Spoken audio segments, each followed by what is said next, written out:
안녕하세요. DJ 현희입니다. 오늘의 사연 시작해 보겠습니다. 안녕하세요. 인생을 아주 재미나게 살고 있는 30대 여자입니다. 여러분, 인생에도 반전에 반전이 있을 수 있다는 사실을 알고 계신가요? 의리던 사람이 한순간에 갑이 될 수도 있고 주도권을 줄 수도 있다는 거. 저는 사실 이런 걸 한 번도 겪어보지 못해서 잘 모르고 있었는데요. 살아보니까 제 삶에도 요런 날이 오더라고요.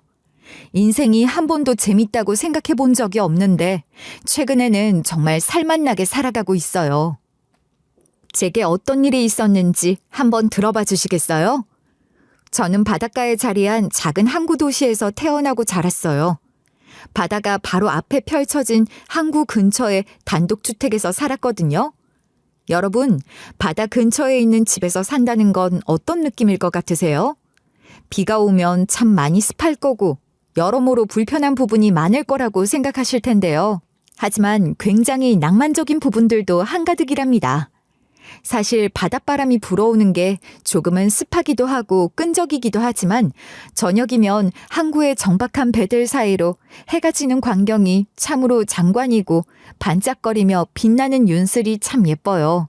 이런 낭만적인 환경 덕분에 저는 아주 어릴 적부터 바다를 몸으로 느끼며 자랐고 그 특유의 분위기 속에서 자연스럽게 바다와 친구처럼 지내게 되었어요.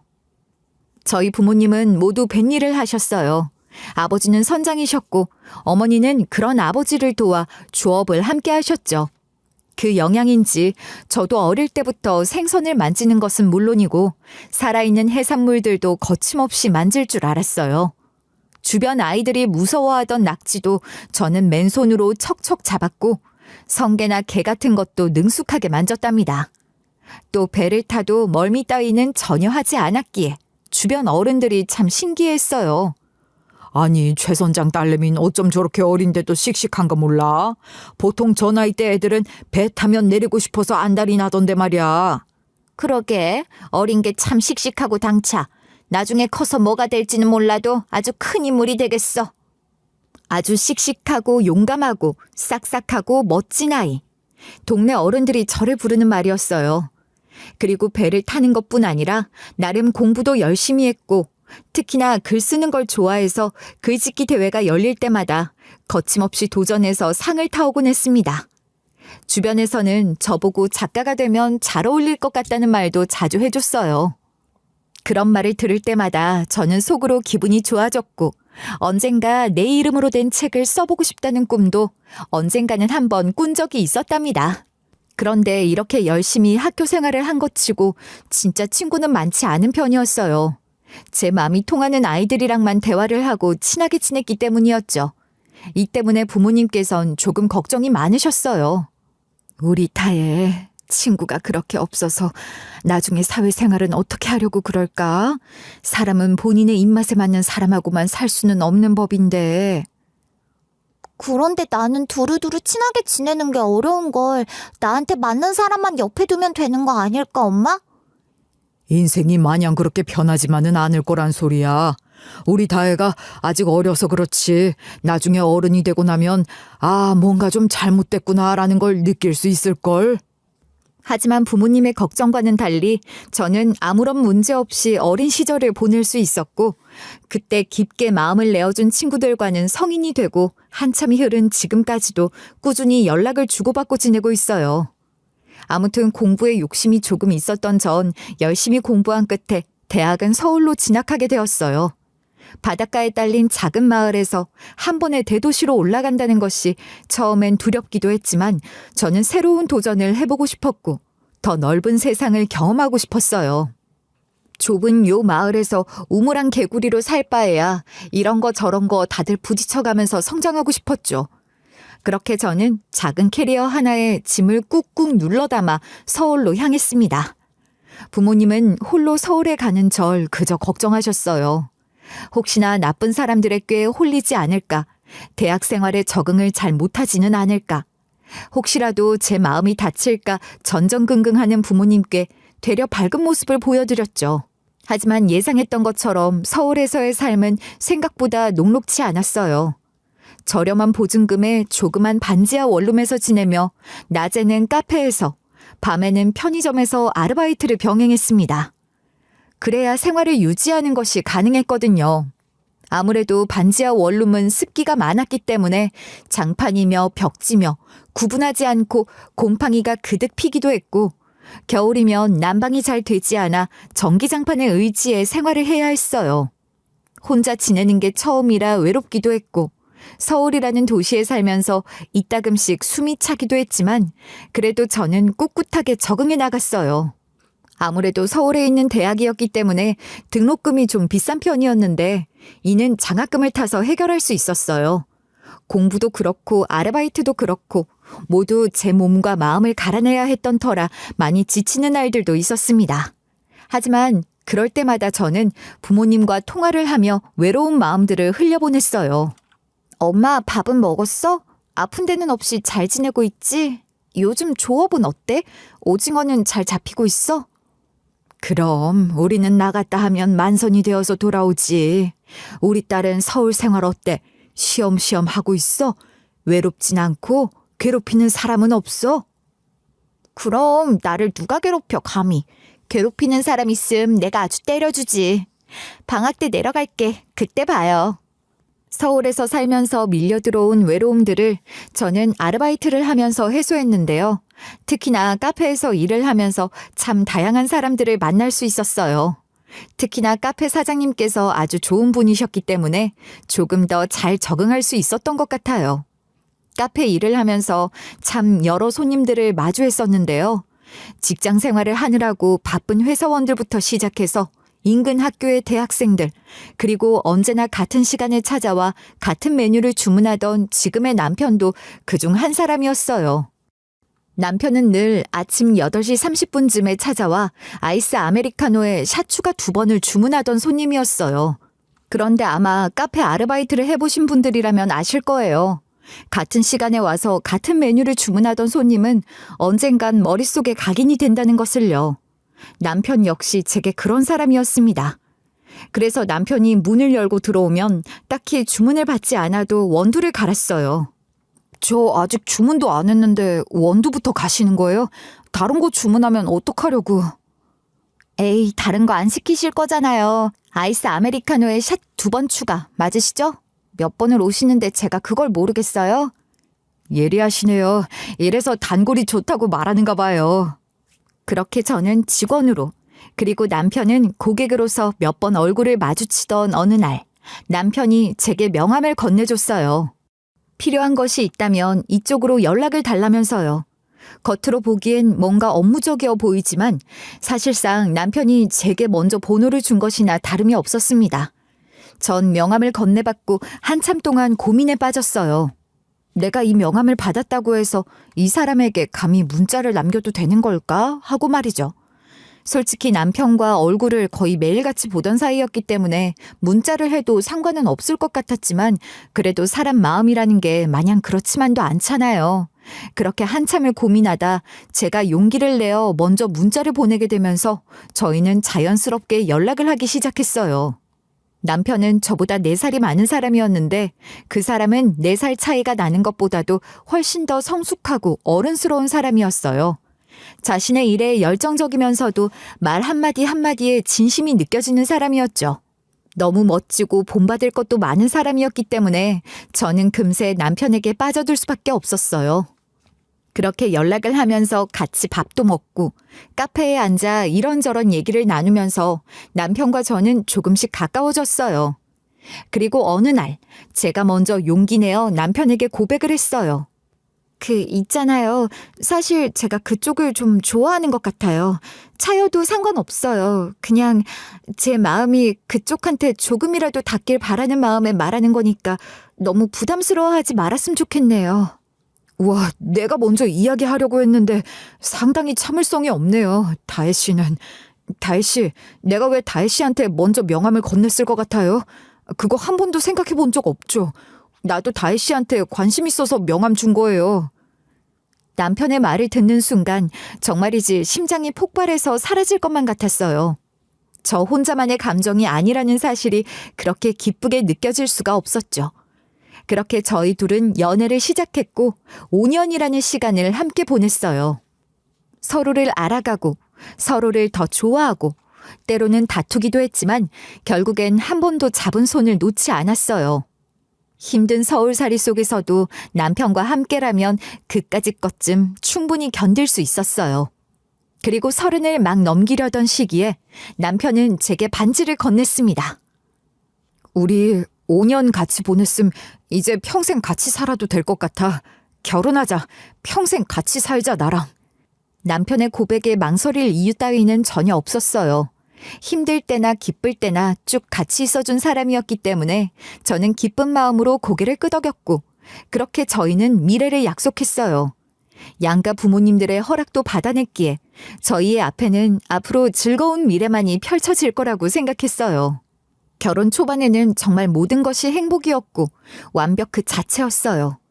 앞으로 함께 평생을 살아갈 집을 꾸미기 위해 인테리어 소품을 고르기도 하고 시장에서 손잡고 장을 보면서 식재료를 고르는 일조차 마치 소풍을 나온 어린아이처럼 즐겁기만 했습니다. 아침이면 누가 먼저랄 것도 없이 아침을 차려줬고 퇴근을 하고 난 저녁에는 같이 밥을 먹은 뒤 TV 앞에 나란히 앉아서 하루를 마무리하며 도란도란 이야기를 나누곤 했어요. 설거지를 하면서는 서로 물을 튀기며 장난도 쳤고 늦은 밤 함께 산책을 하면서 손을 꼭 잡고 앞으로도 우리 쭉 이렇게 살자라면서 평생의 행복을 약속하기도 했죠.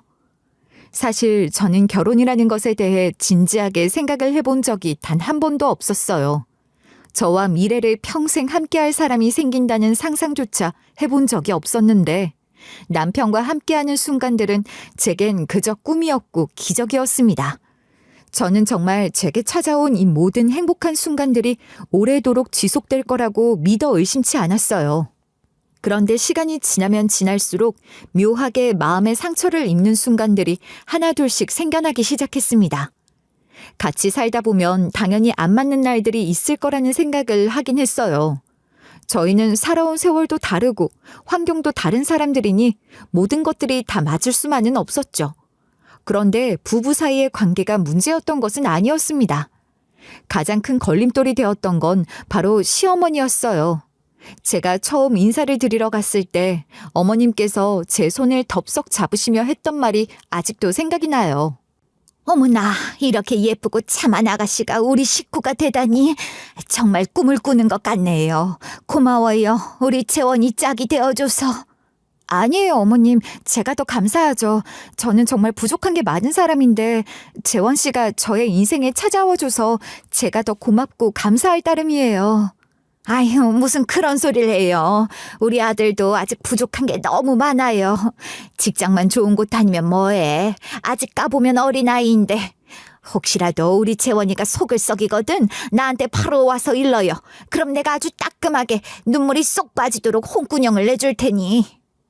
이렇게 온갖 감언이설을 내뱉으시던 어머님은 결혼을 하고 나니 완전히 다른 사람이 되어버렸어요. 밤이고 낮이고 구분하지도 않고 시도 때도 없이 연락이 왔고 별다른 이유도 없이 집으로 오시는 것은 기본이었습니다. 저희 집에 오자마자 집안을 둘러보며 청소 상태를 살펴보시고 냉장고를 열어 반찬 유무까지 확인을 하셨어요. 예, 설마 요즘 배달 음식만 시켜 먹는 거 아니지? 우리 재원이는 집밥 좋아해. 반찬도 최소 4가지 이상이어야 밥숟가락을 겨우 뜨는 애야. 네가 제일 잘 알겠지만. 네, 어머님. 저희 배달 음식만 시켜 먹는 거 아니고 집에서 밥 해 먹고 있어요. 반찬도 열심히 만들어 먹고 있고요. 걱정하지 않으셔도 돼요. 솔직히 이런 부분까진 충분히 걱정을 하실 수 있다는 생각을 하긴 했어요. 남편은 어머님께서 애지중지 키우신 외아들이었으니까요. 그런데 이런 부분들은 날이면 날마다 점점 심해져만 갔습니다. 특히나 직업적인 부분에서 더욱 도드라지게 나타나기 시작했어요. 제가 취업을 하게 되니 월급에 관련해서도 계속해서 꼬투리를 잡으시며 투덜거리셨습니다. 본인 친구들의 며느리와 비교하는 것은 기본이었고 아이는 언제 낳을 거냐. 애 낳기 전엔 돈을 이 정도는 모아놓아야 한다. 우리 아들은 이 정도를 버는데 너는 이제 막 취업을 해서 우리 아들 수준이나 따라갈 수 있겠냐는 둥. 맞벌이 시대인데 그 정도 수입으로 둘이서 버틸 수 있겠냐는 둥. 귀에 딱지가 안 줄 수준으로 잔소리를 이어가셨어요. 너 내 이야기는 듣고 있는 거니? 앞으로 어떻게 할 건지 나한테 계획이나 한번 말해봐라. 한번 드러나 보고 싶구나. 어머니, 제발 좀 그만하세요. 집사람 알아서 잘하고 있고 돈도 저보다 훨씬 더 절약해서 쓰고 있어요. 그건 제가 제일 잘 알아요. 옆에서 계속 그렇게 말씀하시면 결국 듣는 사람도 지쳐서 나가 떨어지게 되어 있다고요. 아이고, 결혼했다고 제 마누라 편드는 것 좀 봐. 엄마가 괜히 이런 말을 하는 줄 아니? 그냥 다 걱정돼서 하는 말이야, 걱정돼서. 그 와중에 다행이었던 건 남편이 어머님의 편이 아니라 제 편을 들어준다는 것이었어요. 어머님은 남편 눈치 같은 걸 보지 않고 저를 깎아내리기에 혈안이 되어 계셨는데 남편은 그런 저를 올려쳐주기 바빴거든요. 그래서 제가 더 입을 댈 일이 없었어요. 별거 아닌 한마디라도 제 편을 들어준다는 게 참 고맙더라고요. 아무래도 본인을 키워주신 어머니를 상대로 그러는 게 쉽지 않다는 것을 알기에 더더욱 고마웠어요. 다른 집 남편들은 이런 건 커버쳐주지도 않고 가만히 있는다고 하던데 남편은 저를 생각보다 더 많이 사랑하는구나 싶었죠. 하지만 이런 것도 아주 잠깐이었습니다. 어느 순간부턴 어머님이 저를 은근슬쩍 돌려까거나 대놓고 비꼬듯 말씀을 하셔도 더 이상 아무런 말도 하지 않는 거예요. 욕을 하건 말건 제 할 일만 하기 바쁘더군요. 그런데 굳이 남편을 저를 커버쳐줘야 하는 건 아니란 생각이 들었어요. 저도 입이 있는 사람이고 자아가 있는 사람인데 굳이 남편의 뒤에만 서 있을 건 아니다 싶더라고요. 그래서 그때부터 저도 어머님께 열심히 지지 않고 따박따박 말대답을 하기 시작했어요. 내 입지는 내가 알아서 지켜야지라는 생각으로요. 이때까지만 해도 괜찮았습니다. 그런데 어느 날부턴가 남편의 행동에 더욱 묘한 변화가 생기기 시작했어요. 묘한 변화라기보다 정확히 말하면 수상한 변화였죠.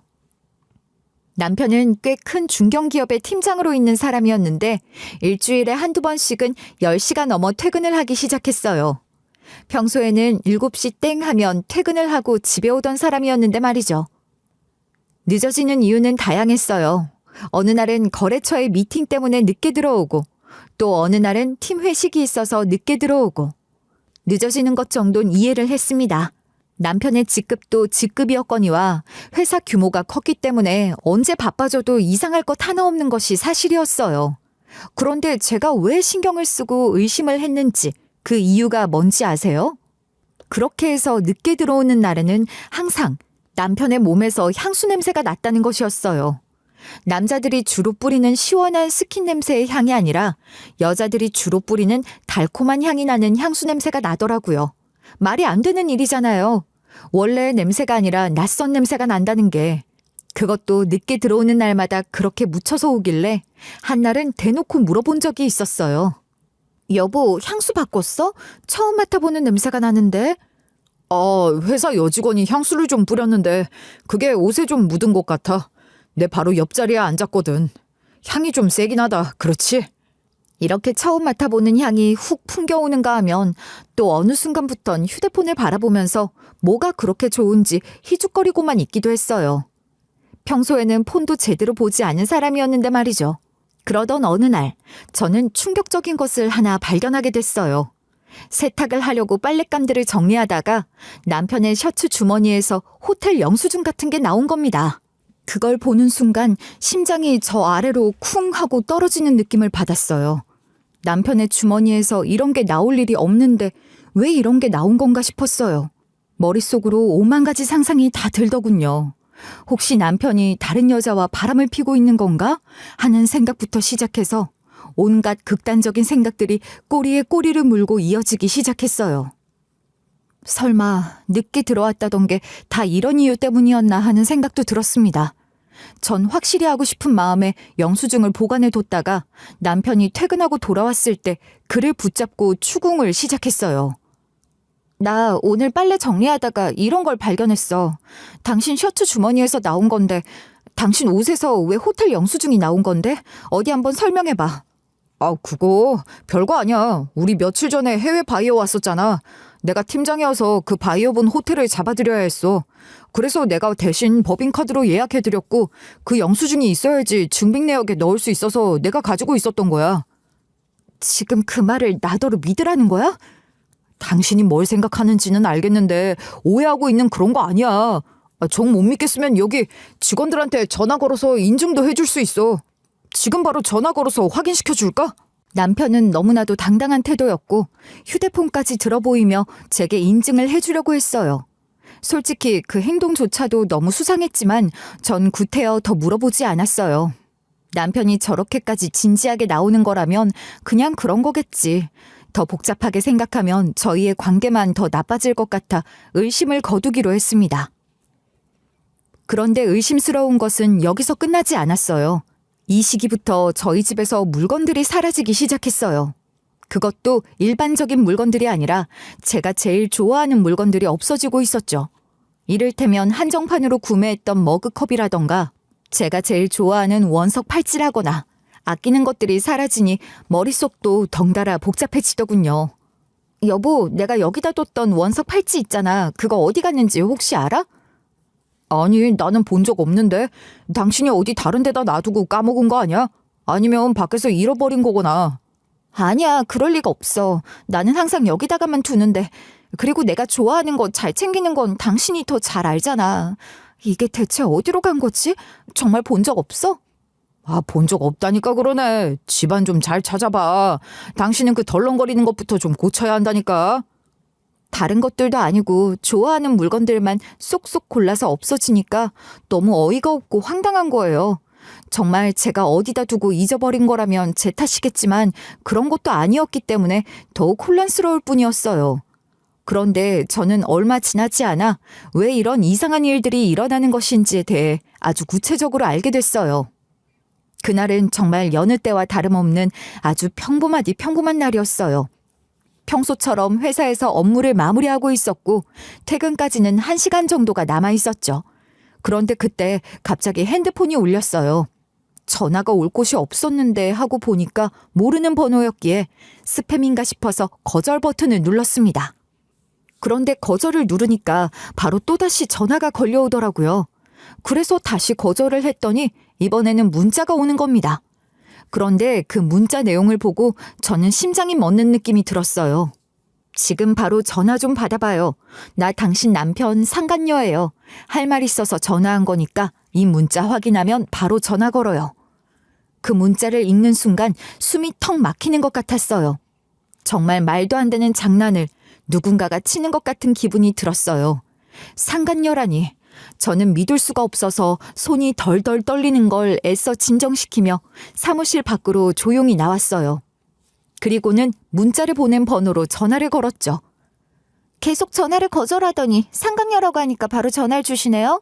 당신 남편이랑 무슨 사이인지 궁금하셨나 봐요? 무슨 말이에요 그게? 내 남편의 상간녀라니. 문자 다 봤을 거면서 뭘 물어요? 말 그대로예요.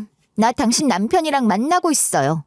분명히 이달 안으로 당신한테 이야기하고 정리하겠다고 했는데 모르는 걸 보니 얘기도 아직 안 한 모양이네요.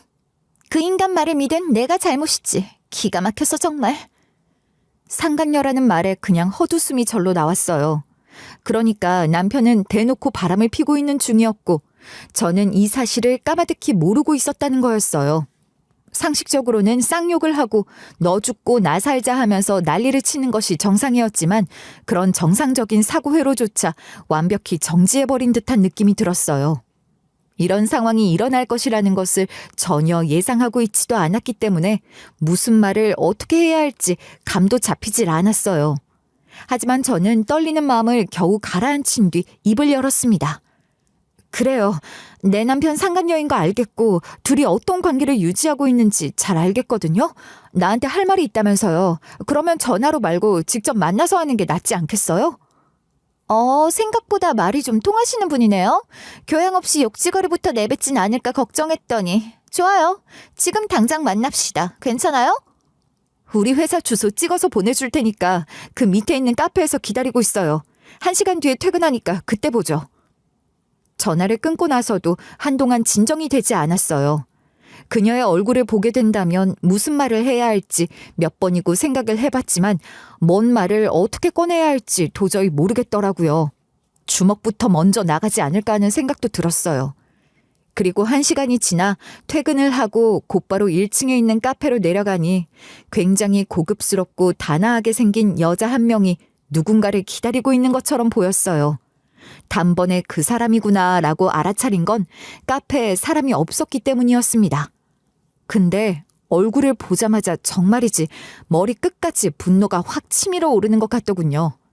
그래서 카페에 들어가자마자 그녀에게 성큼성큼 다가가서는 곧장 머리채를 쥐어잡고 사정없이 잘잘거리며 흔들었어요. 카페에는 손님이 없었고 직원은 저희 두 사람을 번갈아 보며 어쩔 줄을 몰라 했었어요. 그리고 상간녀는 바락바락 소리를 질러댔습니다. 와, 이 교양 없는 것 좀 봐. 사람을 처음 만나면서 인사부터 하는 게 예의 아닌가? 당신은 가정교육을 이따위로 배워 처먹었어? 하긴 이렇게 무식하니까 남편이 바람을 피겠지. 예의? 가정교육 같은 소리하고 자빠졌네. 가정교육 잘못 받은 건 당신이겠지. 예의고 나발이고 지금 눈에 들어오게 생겼냐? 내 남편이 바람을 폈고 그 상대가 나를 보러 왔는데 내가 눈에 보이는 게 있으면 이상한 거 아니겠냐고. 제가 더욱 힘을 주어 머리채를 잡자 더 거지같이 소리를 빽빽 질러대는데 아휴 어찌나 목청이 크던지 귀가 다 터져나갈 것만 같았어요. 그럼 뭐 어쩌겠어요. 제 남편이랑 바람을 핀 주제인데 머리털이 몇십 가닥 아니 부분 탈모가 생겨도 할 말 없는 입장 아니겠어요? 그렇게 한참 동안 머리채를 붙잡은 채로 싸움을 벌이고 있는데 갑자기 진동이 울렸어요. 전화를 건 사람을 확인해 보니 다름 아닌 어머님이셨어요. 전화를 받을까 말까 한참을 고민하다 어머님께도 말을 해야 할 것 같아서 전화를 받았습니다. 어차피 이왕 엉망이 된 거 정리할 건 정리해야겠다는 생각이었죠. 그런데 수화기 속 어머님이 제게 뭐라고 했는 줄 아시나요? 예, 아가, 너 퇴근했지? 네, 어머님 퇴근했죠. 안 그래도 저도 어머님께 드릴 말씀이 있어서 전화를 드리려던 찰나였는데 마음이 통해. 그래? 아주 잘 됐네. 내가 전화를 잘 걸었어. 너 퇴근했으면 여기 너희 회사 근처에 있는 호텔인데 우리 지금 동창회 하고 있거든. 내가 동창회 회장이어서 밥값을 결제해야 하는데 세상에 잔고가 부족하지 뭐니. 동창회비로는 다른 걸 해야 해서 우리 며느리가 와서 결제를 좀 해줬으면 하는데. 네? 어머나, 와서 해주겠다고? 얘들아 봐봐. 우리 며느린 착해서 내가 말하는 건 다 들어준다고 했지? 그럼 기다리고 있을 테니까 빨리 와서 결제하고 가. 어머님은 일방적으로 제게 통보를 한 채 전화를 뚝 끊어버리셨어요. 와, 진짜 기가 차다 못해 말이 나오질 않더라고요. 오늘 무슨 날을 잡은 건지 사람을 이렇게까지 화나게 만들 수가 있나 싶었어요. 마치 돈을 맡겨놓은 사람처럼 와서 결제를 하라고 하니 진짜 말이 안 나오더라고요. 게다가 본인 동창들에게 체면을 챙기는 건지 전화를 끊을 때 했던 말이 계속해서 귀에 맴돌아 더욱 짜증이 났어요. 저는 전화기를 계속 바라보다 문득 아까 전의 상황이 떠올라 눈앞에 있는 그 여자를 한번 바라봤습니다. 상간녀는 씩씩거리면서 아무 말 없이 저를 계속 노려보고만 있더라고요.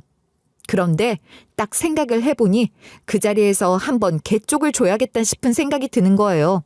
어머님이든 이 여자든 뭐가 됐던 상당히 재미있는 광경이 펼쳐질 것만 같았어요. 그래서 저는 그 자리에 이 여자를 데리고 가기로 마음을 먹었습니다. 저기요, 제가 지금 급하게 갈 곳이 있거든요. 그런데 그쪽도 같이 좀 가줘야겠네요. 우리 시어머님한테 갈 거예요, 지금 당장. 뭐? 지금 제정신으로 하는 말이야? 내가 당신 시어머니를 보러 왜 가? 미쳤어? 절대로 안 가지. 참나 새삼스럽게. 왜는 무슨 왜요? 당신이 내 남편이랑 바람을 폈으니까 그러는 거지. 그리고 남편이랑 나랑 이혼하면 당신이 후처가 될지도 모르는데 예비 시어머니 얼굴은 익혀둬야 되지 않겠어요? 왜 계속 헛소리를 하는 거야? 나는 갈 생각이 없다니까. 나도 당신 존재 알 생각 없었는데 강제로 알려줬잖아요. 그러니까 나도 당신 의사랑은 무관하게 같이 갈 거예요. 아니, 같이 가야만 해요. 됐고, 시간 없으니까 빨리 나가요. 저는 상간녀의 손목을 잡아 끌었고 상간녀는 예상했던 것처럼 가지 않겠다고 바락에 바락을 거듭했어요. 정말 어떻게 만나도 이런 사람을 만난 건지 아주 어린애 같더라고요. 근데 뭐 난리를 치던 말던 제가 신경 쓸 바는 아니었습니다. 저는 그냥 의도한 대로만 하면 되는 거였거든요. 그래서 카페를 나와 지나가는 택시를 잡아서 어머님이 계시는 호텔 쪽으로 갔습니다. 이때까지만 해도 알지 못했어요. 이 상간녀를 그 호텔에 데리고 감으로써 제게 또 어떤 반전이 일어날 수 있는지를 말이죠. 그렇게 저희 두 사람은 택시 안에서도 계속해서 실랑이를 벌였어요. 지금 당장 이 달리는 택시에서 뛰어내려 버리겠다는 말부터 시작해서 나중에는 애원까지 하더군요. 정말 죽었다 깨어나도 거기는 가고 싶지 않다고요.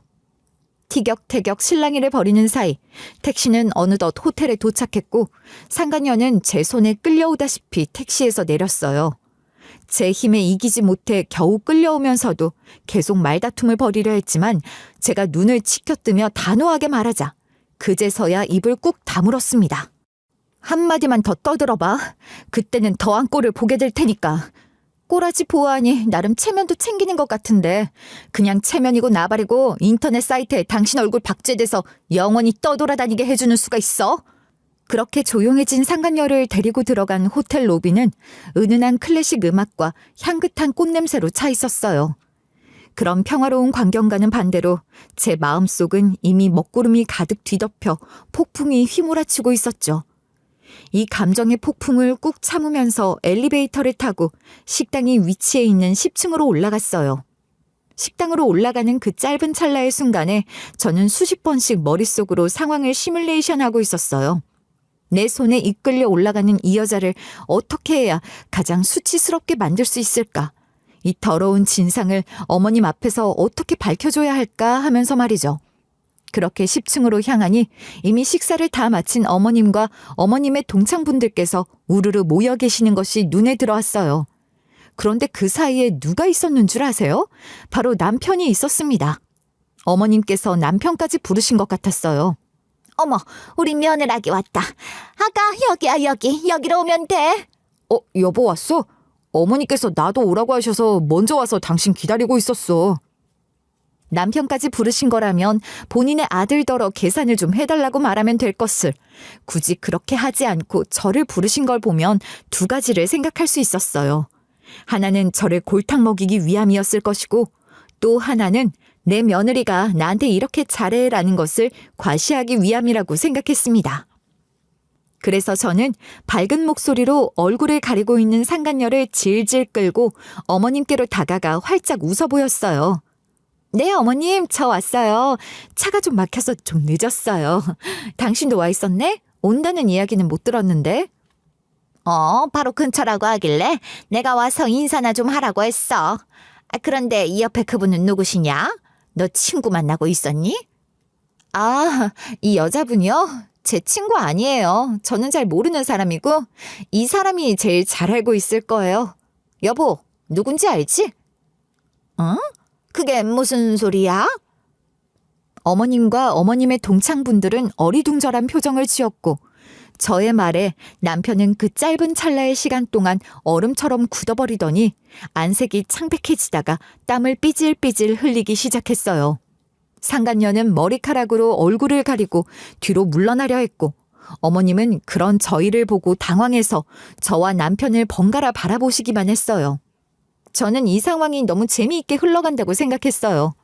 아무런 영문도 모르는 어머님과 어머님의 동창들, 이 상황을 회피하고 싶어하는 상간녀와 이런 상황이 펼쳐질 거라곤 예상조차 하지 못한 남편. 한편의 막장 드라마를 보는 기분이어서 저는 한술 더 떠서 남편에게 생글거리며 물었습니다. 여보, 표정이 왜 그래? 당신 아는 사람 맞잖아. 아니야? 이 여자는 당신을 너무너무 잘한다고 말하던데. 그럼 이 사람이 나한테 거짓말 친 거야? 여보, 지금 여기서 이럴 건 아닌 것 같은데 우리 나가서 이야기하자. 아이, 뭘 나가서 이야기해. 오늘 같은 날 여기서 이렇게 공개적으로 얘기하는 것도 나쁘지 않지. 저기 직원분, 혹시 여기 대형 스피커 같은 건 없나요? 휴대폰으로 연결 가능한 스피커요. 식당 내 행사용 스피커가 비치되어 있습니다. 그럼 그것 좀 잠시 사용할 수 있을까요? 정말 잠깐이면 되는데 한 10분 정도만 사용하고 싶어서 그래요. 직원분은 가능하다며 저를 식당 안쪽으로 안내했고 저는 밖에 있던 사람들을 다시 식당 안으로 들어오라고 불러들였습니다. 남편과 상간녀는 도망을 가려고 했지만 저는 도망가려는 이 인간들을 붙잡고 강제로 식당 안으로 밀어 넣었어요. 그리고는 스피커와 휴대폰을 연결시킨 다음 아까 전 제가 그 여자를 만나 이야기를 나눈 것들을 재생시켰습니다. 사실 저는 그 상황 자체를 다 녹음하고 있었어요. 솔직히 말하면 녹화까지 하고 싶었지만 그러지는 못했고 조용히 녹음 버튼을 눌러 음성만 녹음을 했죠. 와, 그런데 요즘 스피커 성능이 장난이 아니더라고요. 재생 버튼만 눌렀을 뿐인데 식당 내에 아주 생생하게 서라운드로 그 여자의 폭로가 울려 퍼지기 시작했어요. 나 당신 남편이랑 만나고 있어요. 이달 안에 당신이랑 무조건 정리하겠다고 했는데 전혀 모르고 있는 걸 보니 아직도 말을 안 한 것 같네요. 기가 막혀서 정말. 혹시나 싶어 이야기하는데 당신 남편이 저한테 먼저 다가왔고요. 자기는 아내랑 별거 중이라며 저한테 대시했어요. 남편이랑 어떻게 만났고 얼마나 만났고 만나서 무슨 짓을 했고 남편이 무슨 소리를 했는지까지 하나부터 열까지 모든 것들이 생생하게 스피커로 송출되자 식당 안은 완전히 난리가 났어요. 체면을 가장 중요시 여기던 어머님의 얼굴은 잘 익은 홍시 마냥 새빨개졌으며 어머님의 친구들은 저마다 수군거리기 시작했습니다. 남편도 고개를 푹 숙였고 상간녀도 얼굴을 가린 채 바닥에 주저앉아 울음을 터뜨리기 시작했어요. 아마도 제가 녹음을 따놓았을 거라는 생각은 전혀 못했을 거예요. 그렇게 스피커에서 흘러나오던 녹음본이 끝난 후 적막에 쌓인 식당 내에서 저는 소리를 질렀습니다. 어머님, 잘 들으셨죠? 어머님께서 그렇게 자랑스럽게 여기시던 잘난 외동아들이 멀쩡한 가정 놔두고 이렇게 다른 여자랑 바람을 피고 있네요. 거기에 한술 더 떠서 저랑 이혼하고 다른 여자랑 결혼하려고까지 하고 있고요. 아니, 저는 이 녹음본 지우지 않을 거예요. 다음 주에 어머님 운영하시는 식당에서 바자회 행사 있으시죠? 거기도 제가 가서 어머님 아들이 무슨 짓을 하고 다니는지 대해서 제대로 떠벌릴 생각이에요. 스피커 하나 사서요. 뭐라고? 그건 안 된다. 그것만은 절대로 안 돼. 그 행사가 얼마나 큰 행사인데 절대 안 돼. 어머님은 잔뜩 질린 얼굴로 손사래를 치셨고 저는 그런 반응을 보고 입꼬리를 씩 올린 채 어머님께 조건을 걸었습니다. 그렇게 하지 않는 대신 평생의 조건이 될 수 있는 것들을 말이죠. 네, 알겠습니다. 어머님께서 그렇게 원하시니 그렇게 하진 않을게요. 대신 조건이 있어요. 첫째, 앞으로 절 아랫사람 부리듯 부리지 마세요. 저는 어머님의 며느리로서 이 집안에 들어왔지 필요할 때만 찾는 그런 사람 아니니까요. 둘째, 남편과 제 일에 일절 관여하지 마세요. 저희 부부 일은 저희가 알아서 할 거니까요. 그래, 알았다. 그게 끝이야? 마지막으로 이 사람이 한 번만 더 바람을 피다가 걸린다면 그때는 어머님의 가게에도 우리 아들이 바람을 피웠다라는 것을 전시해도 할 말 없을 것. 이번 한 번은 그냥 넘어가지만 저 상간녀만큼은 소송을 걸어서 위자료를 받을 수 있게 해줄 것. 이게 제가 어머님께 요청드리고 싶은 조건이에요. 들어주실 수 있으시겠어요? 어머님은 단박에 고개를 끄덕이셨어요. 그 모습을 보는데 참 한심하더라고요. 사회적 지위와 체면이라는 것이 뭐길래 저렇게까지 행동을 하는 건지. 그게 밥을 먹여주는 것도 인생을 편하게 해주는 것도 아닌데 저 나이 먹고 저렇게 행동하는 것 자체가 제 눈에는 참 한심하게만 보일 뿐이었어요. 그리고 제 말이 끝나자마자 어머님은 남편에게 다가가 남편의 등짝을 펑펑 때리며 소리를 지르셨습니다. 뭘 그렇게 바보처럼 멍하니 서 있어? 이 못난 놈. 죽은 집이랑 아주 똑같이 행동을 하는구나. 피는 못 속인다더니 멀쩡한 처 놔두고 다른 여자랑 바람을 도대체 왜 펴? 당장 무릎 꿇고 손이 발이 되도록 싹싹 빌어라, 싹싹. 어머니, 대체 왜 이러세요? 저는... 입이 10개라도 할 말이 없어야 하니까 빨리 무릎 꿇고 빌어. 여보 뭐해? 어머님이 그렇게 하라고 하시잖아. 당신 어머님 말이라면 파트로 매주를 쓴다 해도 믿는 사람 아니었어? 빨리 꿇어 내 앞에. 남편은 마지못해 죽을 상을 하고서 제 앞에 무릎을 꿇고 말했습니다. 미안하다고 다시는 그러지 않겠다고 말이죠. 그 장면을 보며 저는 묘한 씁쓸함이 밀려오는 것을 느꼈습니다. 상간녀는 이 분위기 자체를 참지 못하고 식당을 박차고 나갔고 남편은 그 뒷모습을 멍하니 바라보고 있었어요. 저는 그 모습을 바라보면서 조용히 식당을 먼저 나섰습니다. 솔직히 깽판을 친 것 자체가 마음이 편하지만은 않았어요. 확실히 복수도 했고 일도 제대로 마무리가 됐지만 남편이 바람을 폈다는 사실 자체는 달라지지 않으니까요. 하지만 이 일을 통해 알게 됐어요. 제 인생의 1순위는 남편도 내 가족도 아닌 바로 내 자신이 되어야 한다는 것을요. 그날 이후 어떻게 됐는지 다들 엄청 궁금하실 거예요. 뭐 말해 뭐 하겠어요. 완전히 통쾌하게 복수에 성공했답니다. 그 일이 있은 이후부터 남편은 눈에 띄게 바뀌기 시작했어요. 예전엔 퇴근을 하고 나서도 곧바로 집에 오질 않더니 이제는 7시 땡 퇴근을 하면 곧바로 집으로 달려오고 제가 입만 열면 고개를 숙이고서 말끝마다 응 알겠어를 입에 달고 살아요. 심지어 제가 재채기만 해도 놀라서 달려올 정도랍니다. 빨래를 하라고 하면 곧바로 빨래를 하고 밥을 먹고 나서 설거지를 하라고 하면 바로 고무장갑을 끼고 수세미를 들고 주말에는 청소기를 돌리고 가끔은 연애 때 했던 소소한 이벤트 같은 것도 해주고 있어요. 진작에 저렇게 좀 해줬다면 좋았을련만 일이 터지고 난 후에야 이렇게 구는 것 자체가 짜증이 났습니다. 그래서 한날은 남편에게 대놓고 이렇게 물었어요. 요즘은 일찍 들어오기도 하고 집안일도 아주 척척 잘 해내네. 어떻게 이렇게 빠르게 심경의 변화가 찾아오셨을까? 궁금하네 여보. 아니, 생각해보니까 내가 그동안 당신한테 잘못한 게 제법 많은 것 같아서 그동안 나 때문에 많이 속상하고 서운하기도 했지. 나 정말 반성 많이 했어. 그 여자랑은 더 이상 연락 안 하는 거 맞아? 안 해. 완전히 연락 다 차단하고 끊어냈어. 그러니까 걱정 안 해도 돼. 내가 앞으로 당신만 바라보면서 당신한테만 충성할게. 나 그렇게 마음먹었어.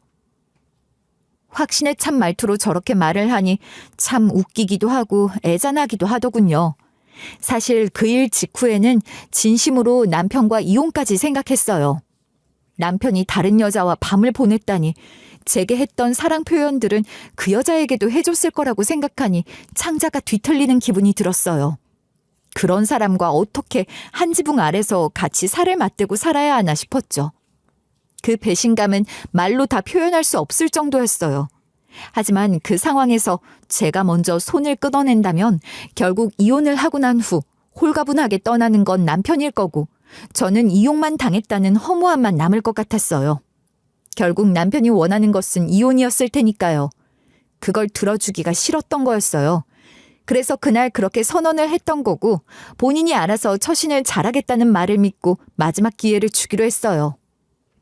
물론 남편에게는 그게 아주 고통스러운 기회가 될 거란 걸 예상하고 있었답니다. 그리고 나중에 알게 된 놀라운 사실 하나가 있는데요. 남편과 바람을 피웠던 떽떽거리던 상간녀 있잖아요. 그 여자도 알고 보니 유부녀였다는 거예요. 그것도 그냥 유부녀가 아니라 어머님께서 가셨던 호텔의 지배인이 바로 그녀의 남편이었다고 하더라고요. 야, 네 남편이랑 바람핀 그 상간녀 있잖아. 근처 호텔 쪽에는 소문이 쫙 돌았는데 그 호텔 지배인 와이프였다더라. 엥? 진짜? 찌라시 아니고 진짜로? 우리 쪽에 소문 다 퍼졌다니까. 그래서 그 사람 귀에 그거 들어가서 바로 이혼당했대. 완전 노빠꾸로 이혼하자고 던지고 소송하고 그 여자는 그 호텔 찾아가서 잘못했다고 울고 불고 빌고 6.25 때 난리는 난리도 아니었다더라고. 그 얘기 듣는데 진짜 꽃이다 싶더라. 그 말을 듣고는 속이 다 시원해지는 것 같았어요. 자업자득이라는 말을 그럴 때 쓰는 거구나 싶더라고요. 어쨌든 그 여자는 본인의 남편으로부터도 버림을 받았고 남편과도 제대로 이뤄지지 못했어요. 반면 저는 완전히 판을 장악하게 됐죠. 이제 남편과 함께 사는 이 집에선 제가 정말 갑이에요. 남편도 저의 눈치를 시종일관 보면서 말조심하려고 애를 쓰고 있고요. 그리고 저는 마지막으로 남편에게 이렇게 선언했습니다. 한 지붕 아래에서 살되 경제적으로든 생활적으로든 서로 완벽하게 분리되자고 말이죠. 함께 살아가는 대신에 독립을 선언한 셈이었어요. 앞으로 생활비, 카드, 통신요금 전부 각자 내도록 하자. 나는 내 돈 벌어서 내 돈 알아서 모으고 쓸 테니까 당신도 이제 알아서 해봐. 내 눈치 그만 보고 짜증나 죽겠으니까. 정말 그렇게 해도 괜찮겠어? 이게 어머님이 원하시는 거기도 할걸? 당신 돈 쓰는 거 진짜 아까워하셨잖아. 우리한테도 좋은 기회가 될 수 있을 거라고 생각해. 그러니까 우리 각자 알아서 사는 걸로. 지금의 저는 어떻게 살고 있느냐면요. 회사를 다니면서도 제가 좋아하는 취미도 즐기면서 주말에는 친구들을 만나 수다를 떨고 맛집도 가고 있어요. 예전처럼 시댁 행사에 강제로 끌려가는 일도 없고요. 어머님이 전화하면 아주 정중하게 그리고 단호하게 거절을 하고 있습니다. 더 이상 누군가의 삶에 억지로 맞추는 인생 같은 건 지금의 저에겐 없는 일이 됐어요. 그 사건 이후 어머님도 저를 대하는 태도가 180도 바뀌었어요. 항상 저만 보면 길을 못 펴서 안달하시던 분이 이제는 저한테 전화를 하면 절절매신답니다. 전화를 거는 그 목소리엔 예전의 거만함은 1도 남아있지 않다는 것을 저도 확실히 느끼고 있어요. 예전엔 저를 그렇게나 얕잡아 보시던 분이 이젠 저를 조심스럽게 대하는 게 어쩐지 좀 우습기도 하고 가끔은 그 모습이 안쓰럽기도 해요. 하지만 다시는 이전으로 돌아가지 않을 거예요. 저는 저 자신을 지키는 방법을 이제 확실히 알게 되었으니까요. 그리고 가장 유쾌한 것 하나 말씀드릴게요. 그 사건을 계기로 제가 블로그에 생활교훈 시리즈라는 이름으로 소소하게 연재를 시작했다는 사실이에요. 물론 제 신분은 익명으로 철저히 가렸고 등장인물의 이름이나 장소 같은 디테일은 살짝 각색했어요. 포스팅이 올라올 때마다 좋아요도 댓글도 많이들 올라오고 있어서 재미있어요. 어떤 날은 블로그 관리 페이지에 들어가서 유입 경로를 확인해 보면 이혼 고민 중, 남편 외도 대처법, 시댁에 복수하는 방법과 같은 키워드로 제 글에 도달한 사람들이 수두룩하답니다. 그렇게 들어온 사람들을 보면 이게 비단 제 이야기만은 아니구나 싶은 생각이 들었어요. 하나하나 달리는 댓글들을 보면서 저의 이야기가 누군가에는 위로가 되고 용기를 줄 수 있는 이야기가 되었다는 게 참 뿌듯하기도 해요. 저는 제 삶을 조금씩 더 단단하고 튼튼하게 만들어가고 있어요. 그날의 복수는 끝이 난 것이 아니라 지금도 현재 진행형으로 흘러가고 있지만 앞으로도 저는 절대로 무슨 일이 있어도 무너지지 않을 거예요. 제 인생은 제가 알아서 열심히 살아보려고 합니다. 제 이야기를 끝까지 들어주신 분들이 계속해서 저의 인생을 응원해 주시기를 바라면서 글을 마무리 지어보겠습니다. 여러분의 하루에 행복만이 가득하시기를 바라요. 감사합니다.